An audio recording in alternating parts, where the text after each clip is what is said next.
Hi, Darrell Stafford with Catalysis Additive Tooling. I want to wish everyone a Merry Christmas and Happy New Year.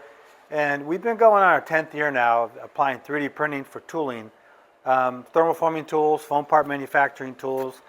Just recently this year we added water cooling to our tools and compression forming tools. So this year we also added 2 manufacturing reps, John Mogilnicki, Chris Gagliano. In our European division, which has been going for 2 years now, they've exceeded our sales expectations for this year, so we're very happy with that. So when our Catalysis team gets bored, we use the same 3D printing technology to make art pieces. In this case, we made an art piece for the Boardman Arts Park in Delaware, Ohio. It's a piano going to be filled with flowers, have water flowing over the keys. So just a different way to apply our 3D printing. We can not only use tooling, but also art pieces. So I just want to say thank you to all our customers, partners, and associates, and have a Merry Christmas and a Happy New Year.